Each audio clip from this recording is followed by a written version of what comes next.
Army Wrestling Radio Show. I'm Jordan Tompkins with Brian and Rowan. We got a great guy on tonight. He's a two-time New York State placer. He grew up right around the West Point area. He was a 2013 Unsung Hero Award recipient, 2014 team captain. B-Rose got in here that he was the honorary best dancer recipient at Jimmy Rafferty's wedding, although I think Chandler would have something to say about that. And he's currently in command of an aviation company out at JBLM, Washington. We got on Ryan Tompkins. Hey, what's going on, guys? What's up, bro? Welcome to the show, man. I'm excited to have you on for this one. Yeah, I've been long-time listener, first-time caller, you know? There we go. Super fan. Hey, before we jump into it, I wanted to hit some quick news. I'm going to try to get some updates in here for the listeners as we move into the actual season. So class of 2021 is shaping up good for the team. We got 10 commits, and we're already making some headway on class of 2022. We got 3 commits just in the top 200 high school juniors. One last week, number 120 was Nick Corday out of Georgia. So congrats to him, and welcome to the BHAW team. So looking good, ready for the season, whenever that may be, and the future's bright. But for tonight, it's Ryan Tompkins time. Yeah, Ryan. So, hey, we'll start us out. We go chronologically a little bit. So talk to us. You grew up around West Point. Talk to us a little bit about that. We had David Farr on the show, living, close by in Cornwall. What was it like growing up near West Point? And what was can you remember your first exposure to West Point? Yeah. So most of my life, I had no real idea what West Point is, which I think is the same for a lot of us. But I remember in elementary school actually going to West Point on a field trip, and it was during the it was a 05, and there was a bunch of scare. What was it was in the mail all the time. It doesn't matter. The poison scare or something. And I remember my mom being like, hey, anthrax scare. That's right. I can remember my mom being like, hey. I blacked out from a shot at SRP, so that's right. Remember, yeah. Yeah, all my soldiers Dating are me up a little on it bit, right now. I think I was at West Point then. Yeah, and it was like, yeah, it had to be like probably around 03 maybe. And my mom being like, just be careful about the anthrax. But I can remember walking around and seeing like the cadet chapel as a little kid and going to some of the Army football games when I was a little bit older. Yeah, so give us some context of where you're at in relation to West Point when you grew up. Okay, so for everybody who's been there, you got Garrison right across the river. I'm 2 train stops north of Garrison. So it takes me about 25 minutes to get to West Point, 30 minutes if my dad's driving. So, yeah, it was real close. The Tompkins household quickly became a refuge for the class of 2014, from what I hear. Oh, yeah. So did you grow up, is your house like in downtown Beacon, or like I'm picturing, I don't know Beacon that well, but I know where Glazed Over is. I've been there a few times. Yeah. How far away did you live from there? Like where's your house at? Tops 10-minute walk from there, Brian. So like Wow. a few streets in from Main Street. Yeah. So really close. So you grow up being, super close. You probably see cadets around town. You go up there for, some football games, stuff like that. At what point do you start realizing, all right, it's a goal of mine to go here, and then additionally, I want to wrestle? Okay, so back then it was called the Black Knight Wrestling Club, and I remember, I think it was my freshman year, I lost to another local kid, and my dad was like, hey, a lot of guys across the river, you remember the Ruggiero-Rellos and a lot of the better guys, hey, they're going to this thing called the Black Knight Wrestling Club. The West Point coaches run it. So it was my freshman year. I'm going over to this new club, and back then it was Coach Clayton and Maldonado were running it. And he used to have Session 6 wrestling. Brett B-Row, maybe you remember that. Be in it. Yeah, that's right. I still have my championship log to this day. Yep, dude, I still have a size small Session 6 shirt floating around somewhere. And So it was my freshman year of high school, and I'm wrestling there, and there was a lot of good local talent, guys getting after it. So I wrestled there my sophomore year, and then somewhere towards the end of my sophomore year, Willman came into the picture. So I hadn't done too great. I'd done okay high school-wise, freshman, sophomore year in New York. And junior year, I'm wrestling at the club all summer, all fall. think I went to a camp, and all of a sudden one day I show up to practice, and unbeknownst to me, I have no idea. Wilman's just like, hey, with it, you want to come wrestle for us in a few years? And that was, my first, you know exactly what I'm talking about. Yeah. And I was kind of dumbfounded. Even wrestling in the club there, I hadn't thought too much about wrestling at the D1 level yet. It was before I ever placed at the New York State tournament. It was before I ever did anything to consider myself at that level of wrestling. So that kind of took me off my game and got me really, really excited about West Point, and then placed out at the junior year tournament. And then that summer is when cadets actually started coming to the Black Knight Wrestling Club. So I actually wrestled with Fernando Martinez there, who was just on the show. He probably doesn't remember me. I was 145 pounds with the same size head. So I looked like a lollipop, and he beat the snot out of me. And that was the first time I really got to be around cadets. And it opened my eyes that, maybe it's not robots, kind of the things you hear when you start saying like, oh, West Point's recruiting me. And the guy's like, oh, you wouldn't, that's just military stuff. You're kind of too goofy for that. Or they're too high strung and stressed out. And I have to say, it was, if it wasn't for the West Point Wrestling Club, I don't think I ever would have even in a million years thought about going to West Point. Wow. I had no idea that club existed out in Cornwall. That's pretty cool. It's weird. Like I was there when it was going on, and I kind of like don't really remember it. I don't remember. So, when Will went to his office, I just figured he was screwing off. Yeah. And dude, it was in the most, they made NEMA, New York Military Academy, right there off 17 as you go north? Mm-hmm. Dude, they made a deal with them, and it was in this gym that it was out of a horror movie, just out of a horror movie. And all the NEMA cadets would always be like, you'd roll up and they'd be like climbing out of their windows and doing all sorts of weird stuff.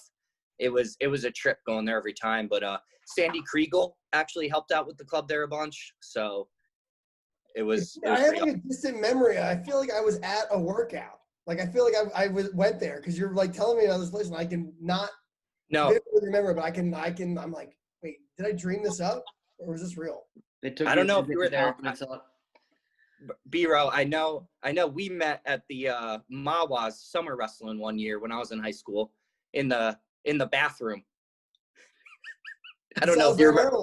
Right? Yeah, that's right. Yeah, it was the first time you and I met when I think I was a junior in high school at that time. Yeah, I was a Cal there, and I never won BHAW's growing up, and so I had to go in the open division to win BHAW's. Yeah. BHAW's were like huge when you're a little kid. Matt Kyler. I don't know what BHAW is. You guys just making up words, it sounds like to me. Yeah. No, so it's the Mid-Atlantic Wrestling Association, and it's like it's basically New Jersey, Pennsylvania, New York, Maryland, and Delaware. And if you're a little kid, you wrestle in it. And there's like districts, regionals, and then Eastern Nationals. And BHAW, like Eastern Nationals is like the finals. And if you win that, you are legit. Even the open division now, like the finals will be like 2 NCAA qualifiers, like that were washed up that graduated like 5 years ago. Yeah, it's no joke. You get odd talent in that gym, but yeah, that was my first time I met BHAW. But BHAW listeners, if you want a BHAW title, put a comment down below. But yes, so to get back on track, sorry. So junior year, Wilman gives me a little pitch, and I think I went on the unofficial visit where we drove around the bus, and it was Chuck Barbie. And so we meet with him and kind of getting excited. And again, this is before I placed the state, so I kind of felt a little weird, especially being on the bus and you hear, oh, I already won a state title in Colorado, or I won a state title here. So felt a little out of place. And then go to New York State, beat a few decent kids, finish out 4th, and in a really tough bracket.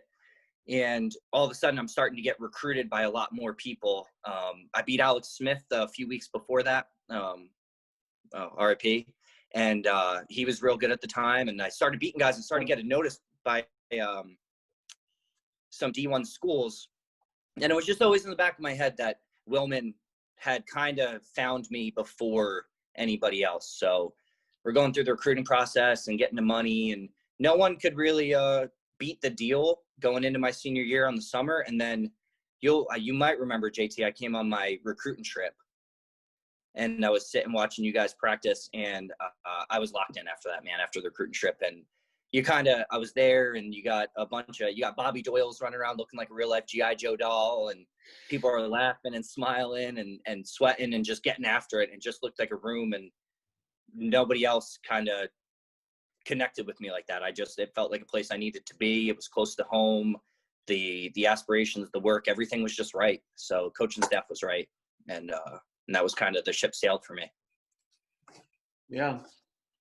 I vaguely remember, I think, when you came up. Funny story, actually. You mentioned going on your recruiting trip. I don't know why I didn't mention this when Kyler was on, but I remember when I went on my trip. You know a restaurant out in Cornwall called Painters? Yeah. Yeah, that's where we went for dinner, and I don't know why, but I distinctly remember that Kyler ordered a steak and a glass of milk. The old milk steak. And I was just like, what are we doing? Hey, little tidbit out there for all the listeners. If you're looking for a place to stay, this is still a secret. I don't know how it's still a secret. It was a secret when I was a cadet, but people still don't know it because I've asked cadets now, and they still don't know. Painters is a great place to stay, and there's always rooms available. So if your parents are coming into town, stay at Painters. It's like a little bed and breakfast kind of vibe. It's like $110 a night, super cheap, and you're like a 12-minute drive to West Point. So instead of staying out in West Point or the Holiday Inn, down the ways and paying $250 a night, whatever, stay at Painters. Wow, what a plug! Always have room. Wow. Yeah. So last episode it was Chipotle. Last episode it was Chipotle, and now it's Painters. We're bringing it back to the local community. That's right. Yep. Hey, that's right. Full circle. You're really shopping for sponsors here, B-Raw. Yep. No, I'm just giving out free plugs there because it blows my mind that it was like, I remember when I was a kid being like, how does nobody know about this? Like, I can get room. I got rooms all the time. And then I went up for a football game and called like 2 weeks before, like, hey, do you have rooms? And I'm thinking like, there's no way. And they're like, oh yeah, we have room. And I was like, how many do you have? And they're like, oh, we have 4 available that weekend. I'm like, you have 4 rooms available on a football weekend? Like, what's going on? People don't know. Still a secret. So moving on. So you were at West Point, when the evolution of BHAW was created, and we've talked, kind of the process a few times. You've obviously listened to all the episodes. What is one memory of the process you remember that no one's mentioned yet, or overlooked, that you're like, how did they not talk about this? If there's one. Oh man. Okay, so I think what nobody's really mentioned is that like we spun tires on it for a little bit of like feeling like this weird acronym was ours. So I remember being a plebe and sitting there like wide-eyed and not wanting to say anything and letting the older guys, Mike Gorman, use his flowery language and to define us non-flowery men. And so that day was awesome with Doc C, and it was Rath and Casey and Jake Vetter and all those guys kind of leading the charge on that to define something that I think has been awesome that guys that were there before BHAW have said, is that this kind of wrapped up something that we've been living a lot longer than BHAW's been around. But I want to say it wasn't really until maybe Jordan's class where it started to feel like this was really our thing and it was here to stay. That was really big for me.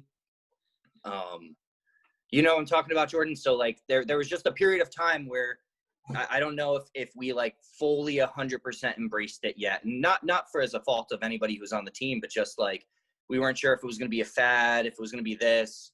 And then all of a sudden one day, I want to say when it was Danny and maybe Whitmire at the helm, it was just like, this is what defines us. This is like 100%, no doubt in anyone's mind in this room that this is us. It wasn't instantaneous. It wasn't an overnight thing. It took work. It took talking about. It took some of the Joe Heskett match debrief beatdowns for us to really start to embrace it and pick each other up and have that rallying call. I think that was what was cool, is the slow burn to get us to buy in on it ourselves. Yeah, it took some time to build some steam, but once the steam was built up, there was no stopping it. I want to. Yeah, me. I can't remember which class it was. If it was yours or the class below you, there was some kind of story about how they were like taunting people with like not telling them what BHAW was or something, like at Buckner. And I Oh, think that that was was like one of the catalysts is for like what really like built that a lot of was pride in. that was absolutely my class at Buckner. So my class was like, I think we started 12 to 15 strong. We started out as a really big class, and we all went to Buckner together. And BHA had been around. So me, Dahl, Paul Hancock, and John Belanger went through Aerosol school. And we like goofed our way through that school, man. Just like fighting with the lacrosse team and like winning all the competitions and always joking that we were going to like quit the next day. Dahl and I would be like, oh, tomorrow morning, we're not waking up. We're not doing it. And then next thing you know, Dahl's out there like leading the charge on something. Yeah. And so we were always joking around. It was always like BHA, BHA, BHA. And that was a lot of our class was in that aerosol class. So then you roll forward a couple of weeks to Buckner. And now people are like, what is this BHA? You guys keep like shouting it and yelling about it and you're carrying on. And we're like, oh, it's our team breakfast. It's bacon, ham, avocado, watermelon. It's bacon, ham, avocado on wheat. It's bacon, ham, applesauce, wheat sandwich, like all this stuff. And it got to the point that finally everyone in our company was like, stop, like, what is BHA? Like, you need to come clean with us. Because we were just being, knuckleheads all doing stuff. And they loved us and hated us at the same time because we were just always having such a good time. But we won. I mean, John Belanger won Mr. Recondo out there thinking that he was in dead last and everything. Like Will Brown was on team, won best team leader for all of Buckner. We won best company. Like you name it, a wrestler won it that summer. So it was like kind of just smiling and laughing our way through to success, which sometimes gets people's nerves in the Army. But yeah, it was that summer and everyone was like, what is it? And then finally, like, we just really ran with it the next year and the following year. Yeah, I remember hearing that, and I don't remember at what point I did, but I think that was a major thing in kind of like building the steam is, you guys are screwing off and like having a good time with it and, being silly, but it really created like something, and it just kept carrying forward. So pretty cool. Staying on the B-Hall theme, obviously it means a lot to you. You inked it on your skin, and I think I think you were one of the first, if not the first, to get it. Is that right?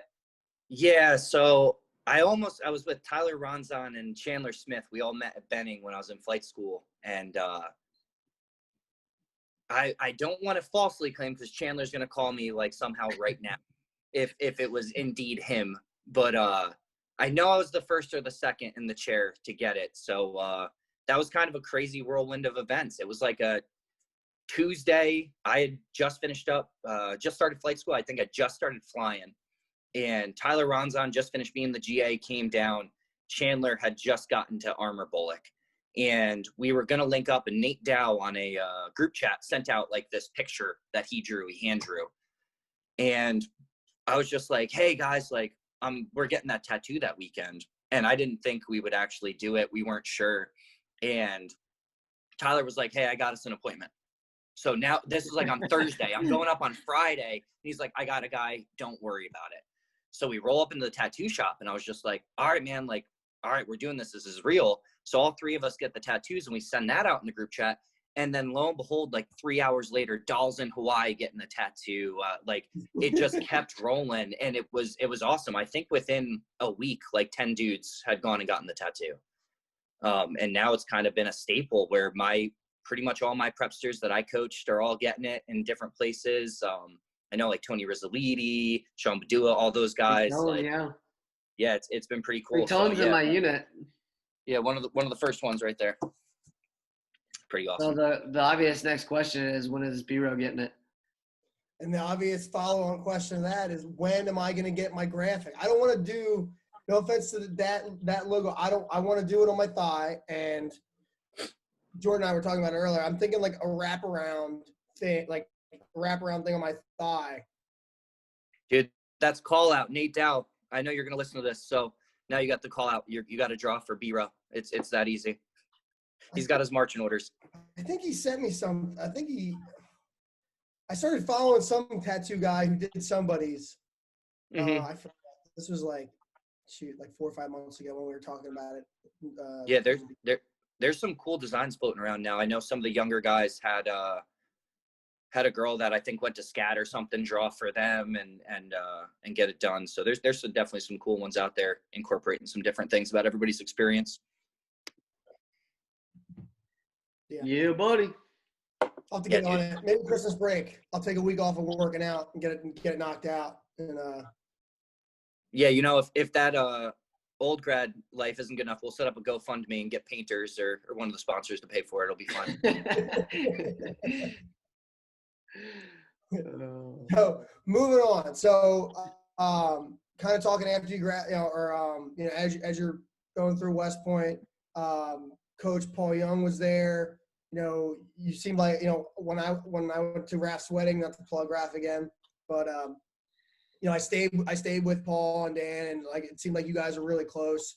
Now, as we were preparing for the episode, it seemed like, I was like, wow, like Tompkins was there as an athlete with him, and then he was also as a GA.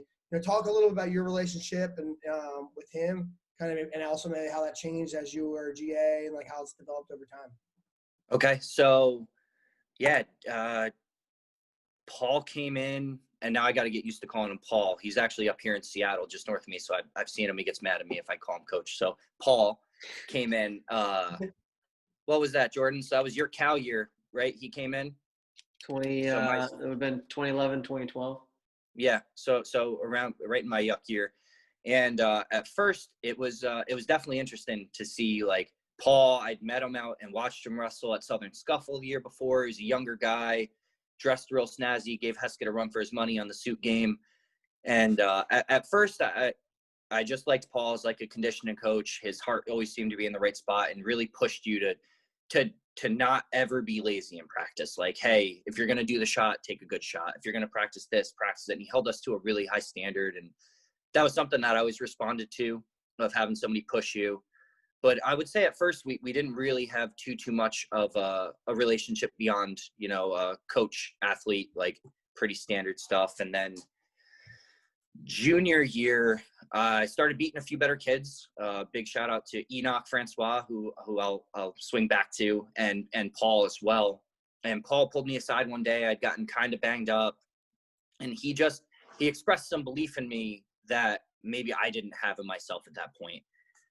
Like really just lighting the fire underneath me, and would always pull me aside and show me some one-on-one technique, or get me to watch film, or get me to go a little bit of the extra mile. And he really started to invest in me. And I really started to see how much Paul cared. And then Jenny moved out there, and getting to know Jenny and the family, and just seeing how Paul like lived his life, it really started to inspire me. And then you fast forward to my senior year, and I'm a captain, I'm a firstie, and talking through with him when you would have a big loss in front of the team, or maybe you were hurt, or maybe you had an outburst that you weren't proud of, and how you bounce back from that and not stress too much. And Paul just really, really taught me the importance of like that pause, or that reflection, or asking why, or being a really good listener and finding the reasons in things. And to an extent that not too many people in my life have inspired me on that realm. I think he's still amazing at it. I still strive to be as good as him. We're working every day.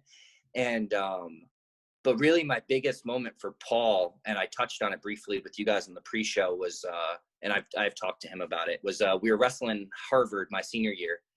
And, classic Harvard Army rat, like down to the wire. Yeah, I got to plug this because I asked on the pre-show, I was like, was this the match where Danny, the Hatchet Mills, swung a lefty hatchet and we won by 1 point? And it's not. No. But I got to plug that. Yeah, old Mills, stuck it in. But no, it wasn't that one. So it was my senior year, so you would have been gone. Yeah, Mills was definitely gone. And I'm beating this kid, and his name evades me. I can picture his face. He had real good blonde hair. You would have been proud of the flow, JT. And real good blonde hair. Yeah, real good blonde hair. But I was beating him the whole match, and he was a real tough guy. He'd been a qualifier the year before, he was ranked in the top 20. And I was just wrestling real well. And then all of a sudden, the out of bounds line, we got into a scramble. And as anybody who ever watched me wrestle knows, I'm not always the most athletic person. I kind of used my big noggin to get through most problems. So, you know, he caught me on my heels. We got into a scramble, and going out of bounds, he takes me down, and I go down 1 point. I look at the clock, and there's 1.8 seconds left on the clock. And man, like, I just blew it for the team. Now we needed me to win, and we needed Bryce Barnes to win, and we sealed the deal. The match was over. And now I just sealed the deal for Harvard, essentially. And I just, on my knees, I was always in great shape. I'm going to run back to the center guy. And I had nothing in the tank. I looked down, and I can remember we were up at Boston College in a tri-duel, and the stands kind of went quiet on our side or in my head. And I looked at the bench from right to left, and I just see everybody with like their hands in their head. Like, there we go. Senior captain who's having a great season. I just let everybody down with wrestling a little bit foolishly on the edge. I made a really bad decision. And I get all the way down, and Paul Young is out essentially in the circle, and he's chin up, clapping, and he's like, I've seen you get out faster. Let's go. Like, this match ain't over. Like, you've gotten out faster. You can do this. Like, I know you can do this. I believe in you. Let's go, let's go, let's go. And I think that kid's walking back to the center, and in his head, and when you watch the film later, he was like, I won the match. That's it. It's over. There's no way this guy's getting out. And I just kind of looked at Paul, and I was like, man, 1.8 seconds, I can give it my all for that. So I hit a quick, real aggressive Granby right on the whistle, and I got my one in 1.8 seconds to tie the match. And then we go into overtime, and I end up hitting, like, not a fireman's carry, not a dump, my one trick pony there. But I think I took him down with Enoch's old blast double special, got my two, and you know, sealed the deal for the Army team. And it was just awesome. And that was just something that solidified forever in me, that Paul Young's always going to have a lot of room in this heart here, because he didn't let me not believe in myself. And he just saw something there that I didn't see. And it was just really, really a cool moment. So did your relationship change at all when, like, you became a GA with him? Or is it just he's always been like that kind of coach role? It's never been like, I mean, I guess it hasn't been different if you're still calling him coach and he's giving you a hard time. Yeah, we've definitely figured out the friend realm more. He's woodworking and creating some amazing stuff up there. So I'm taking notes as I try and make some furniture and stuff. And so we've bridged the gap to where drinking beers together isn't awkward. But no, when I was at GA, yeah, he definitely was still Coach Young, 100%, on calming me down when I was hot on things, giving me a different perspective, asking me about my practice plans and how I was helping out the prepsters. And then really just turning me from a wrestler into thinking about being a coach and being a leader, which was an unbelievable segue as I stepped off to flight school and allowed me to just kind of grow and transition. And he was a big part of that. And I got my dog yelling at me. I'm gonna have to let him out real quick. No worries.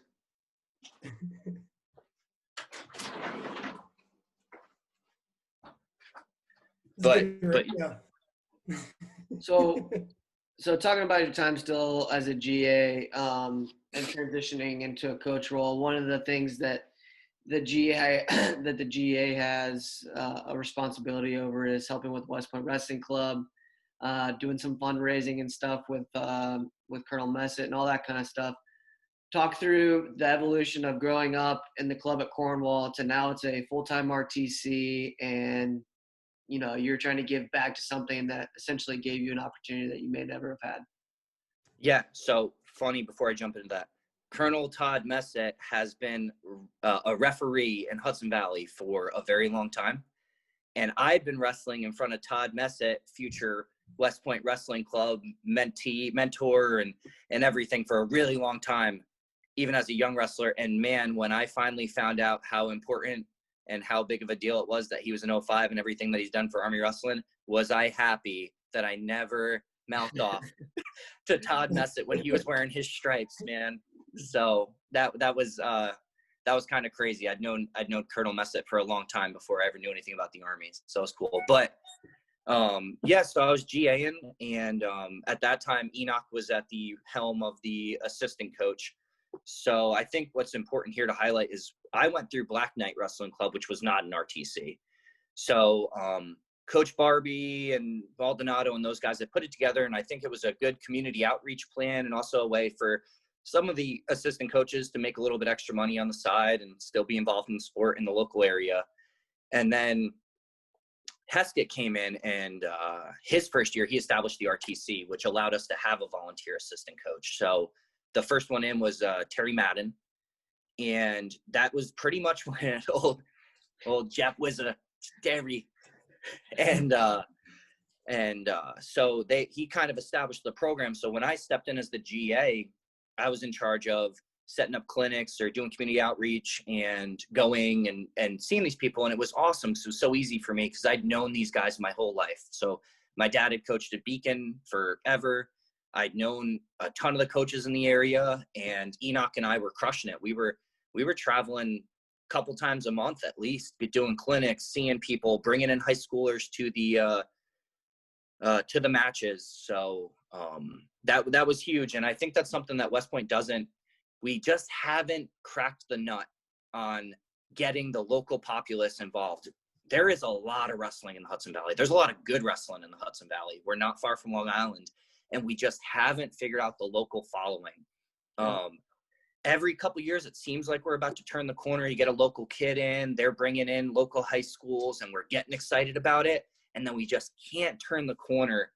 And I think that's something now that we're really routinely producing guys that are going to the tournament. That's what people want. It's that proof. And in that area, that I think that's the way forward with the community involvement. Now you have a full-time prep school coach. You've got the multiple volunteer assistant coaches, the way we're going forward with the manpower and the success of the program. If we can turn that corner to really rile the local populace in the Hudson Valley, we can. I think the sky's the limit when it comes to funding for the West Point Wrestling Club, when it comes to Army Wrestling support, and then getting more local New York guys in that room, because it's actually not that common to get a really high caliber New York wrestler in the West Point room, which is crazy. We're right there. We're in the heart of the state. Yeah, and the reason I bring it up is because I know some of our older guys, they have no clue what RTC is, or it's a new concept. And I know we talked about it briefly in the previous episode with Reino Arredondo, and more from the side of, having an RTC provides the ability to have additional training partners for the NCAA athletes, for the actual cadets, and that's fantastic because that makes our program better. But as far as a different angle is it also produces income for the volunteer coach. And one of the ways they do that is by having the actual kids wrestling club through high school that supports the local community. And who better that actually, knows it than you. So I appreciate your perspective on it. So I hope that we can continue what you're talking about, crack that nut in the sense that it's not just about them coming to the meets and seeing what Division I wrestling is, but there's something that they can also get out of it. Yeah, and we got the talent there. There's a lot of hungry people that do a lot of wrestling in that area, and as we continue to grow and produce some really high caliber wrestlers, I think it's just going to get easier and easier for us to get in those gyms, to get people into our gyms, and to get people interested in what's going on at Army. And then, as things like this, what you guys are doing, and all of a sudden you have a high school kid Googling stuff, and it's, whoa, you got how many Green Berets, how many guys have become a Navy SEAL? Oh, he's flying. Oh, he's in the 160th. To kind of figure out in an easier way to find out what Army's about as an athlete, because sometimes it's a little tough on the recruiting side for us. Yeah, absolutely. Yeah, and I've actually talked to Coach Ward about like some of the things to get more fans in the seats at home duels, and like get the local the local area more involved, and he's all about it. It's just one of those things, like, if you have 50 things to do, and you only have so many coaches and so many resources, this is where you need more help. And it's like, things just, you can't do everything. Yep. Just not using it as an excuse. It's like, we've talked about specific things about, to do that. And now we have some time to plan it because there's not going to be fans this year. That's right. And don't worry, shameless plug. Glazed Over Donuts, my family's wonderful donut establishment, will always cater any Army wrestling event. Hallelujah. That'll get some people in the door, I promise. So Ryan, one of the things I want to talk about was your class 2014.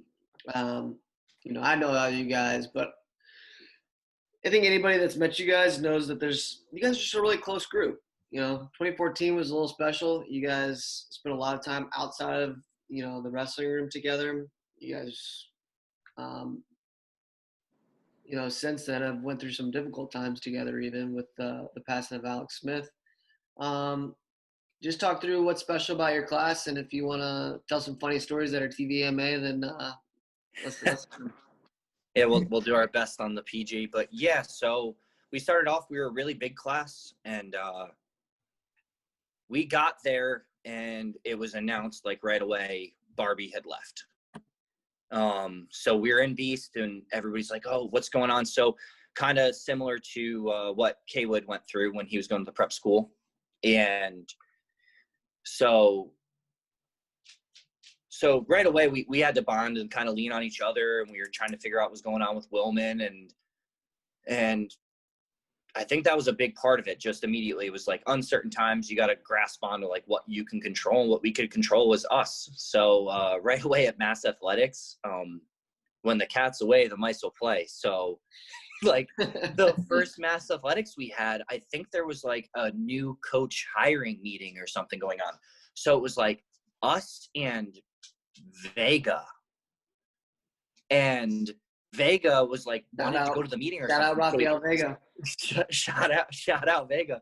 When you get the trip. And we're still sore about that one. Me too. And so I think he pawned us off on one of the upperclassmen that was like beast cadre. And of course that dude's as tired as we were. So he kind of looked at us. I can't remember for the life of me who it was. And he kind of looked at us and was like, you guys want to play like dodgeball? So there was somehow he got brownies in, and we played dodgeball at our first Mass Athletics. Like that's what we did. And we hung out, and it kind of set this tone where we weren't competing against each other on day one. We were getting to know each other and focused on helping each other out and building each other up a little bit more than competing right away and figuring out who was going to be the guy at what spot. And I think that set an interesting tone for our class where we kind of were just always there for each other. And you had best friends that were battling for spots and having crazy wrestle-offs. And at the end of the day, it was always a hug. I mean, you fast forward a couple of years, and Matt Pennings and I are in an open, and I beat him by a point with his parents were in the stands, and it was a super close match. And we wrestled it 100 times. It probably goes down the middle 50-50. And the next round of the tournament, his folks are in the corner. He's in the corner rooting me on. And I would have been there for him in a heartbeat. And it was just kind of awesome that we set the tone like that. We began like that. We had some great personalities and knuckleheads on the team that kind of made it easy for us to rally around to laugh, So that's how we started. And then Buckner, we already talked about. We were just a bunch of hooligans having a great time. You got a favorite or unique story that comes to mind? Ooh. Yeah, a really good one. So we're at Buckner, and it's like the 12 of us, and we were teamed up with the softball team was there. So there was some Buckner loving going on between Cody By and Emily Clemens. So Cody didn't wrestle with us all 4 years, but they're married now. And so there's like 12 of us, and we're all trying to be macho out at the rope swing.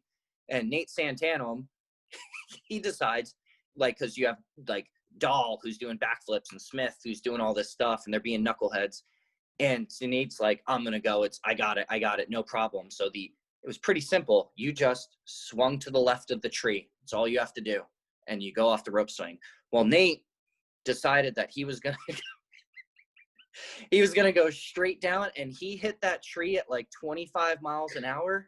And he went straight horizontal and swung around and belly flopped into the water. And then we thought, oh man, we all jumped in the water after him. And before he could even get in, Billy didn't even jump in the water. He's up standing on the cliff making fun of him. And it was just, it really set the tone for the summer. That was pretty early on. It just was like something I always went back to on those rainy, cold days, just making fun of Nate for doing that. Because it was great. And then, Yeah, that was definitely a pretty good one. I can picture it perfectly to this day. Windmill. Oh yeah. So we've talked about it with like Alex Dahl on the show before. You know, your class has a lot of like infantry dudes. You know, now special forces dudes.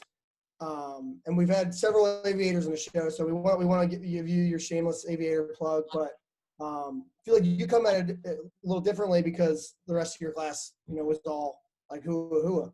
Did you like want to go aviation from the start, like going to West Point? Did those guys like try to pressure you going to infantry, or like talk about that a little bit? So I had no idea what I was going to do in the Army when I got to West Point. It was just like step 1, get through beast, step 2, wrestle. That's all I had. I was in a 2-step process at that time. So I had no clue. And then, yeah, I think it was air assault, my first helicopter ride. I was like, dang, this is pretty cool. I could actually do this. And then slowly but surely, just from like, who likes rucking in the rain and doing that stuff. There's some people out there that like it. It's not always bad, but it wasn't for me. I hate having wet socks. So, and frankly, everybody always looks up at helicopters and go, ooh, that looks cool. And you look down and be like, ooh, that looks like it sucks. So, but no, they didn't pressure me too much when it started looking like I had the class rank for it. Pennings was in the Comma Club, so he always told me he wished he could go fly a helicopter, but wasn't in the cards for him. And it was cool. I mean, shameless plug about 2014, the 7 guys that really finished out with the team all 4 years, 5 are Green Berets. We got a Navy SEAL, and then I fly Apaches. So they make fun of me for being a fat aviator, but it's okay sometimes. No shame in that. Yeah. So you just took command. That's pretty cool. Congrats on that, and best of luck moving forward. Hit us with maybe your hardest practice that you can remember. Dude, it's not even a doubt. You were there for it. It was my plebe year, and it started off. So we had some doozies that year, as Coach Heskett told us that we weren't good at wrestling, but we're going to be really in shape. I think you were there for that conversation. He might have put an asterisk next to your name and said Jordan's pretty good at wrestling, and then looked at the rest of us. I don't think that was the asterisk, but yeah, go ahead. Maybe needs to be less than 7.5 pounds over, but either way. So we had some doozies, but I'll never forget. I think I was just like figuring out plebe life. So like you're already stressed, and we walk in and Rafael Vega's like, all right, guys, it's just me today. This practice is about mental toughness. And we all kind of look around and we're like, oh no. So he puts like 60 minutes on the clock. He's like, it's not going to be long. It's just 60 minutes. And he beat the ever living hell out of us. And then for whatever reason, he had to leave, and Heskett came in, and we were stretching. So it seemed like we just warmed up. That's all we done. He didn't realize that we just had an absolute grinder. And then he puts time on the clock, and he's like, all right, guys, like, get up, we're getting after it. And I think we started wrestling, and we were doing sharks and sprints and all sorts of stuff, and we were kind of dogging it. And we were like, he was like, what's going on? And I mean, I was on the verge of throwing up. I know all my classmates, we've talked about it a couple times, and we were like, well, Coach Vega just murdered us for an hour. And he was like, no, he didn't.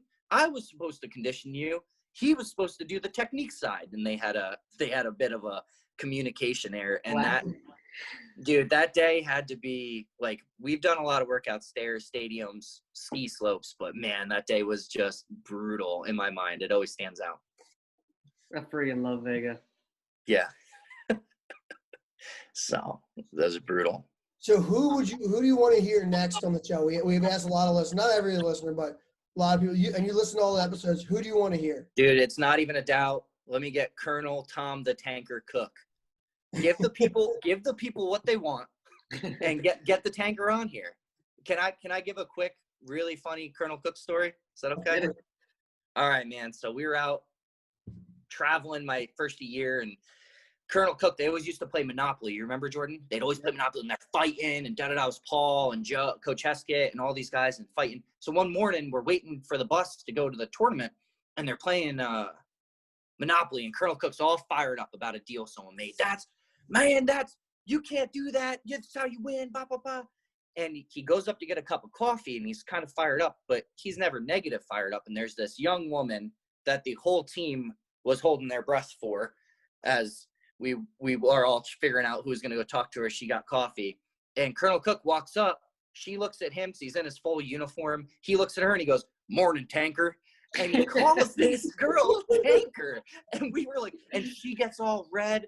And then Paul goes up to her and he's like, no, you don't understand. A tanker's a good thing, like the big tanks. And now he's digging a hole. And this poor girl standing there in front of like 20 dudes and this huge man, Colonel Cook. And she's like, great. All these guys think I look like a big tanker. So that's classic right there. Yeah. So, but hey, getting called a tanker, that's a big compliment. So she should have taken it in stride. Especially from the king of all tankers. That's right. Well, to close it out, I started off with hitting some news on some awesome recruits we got coming in.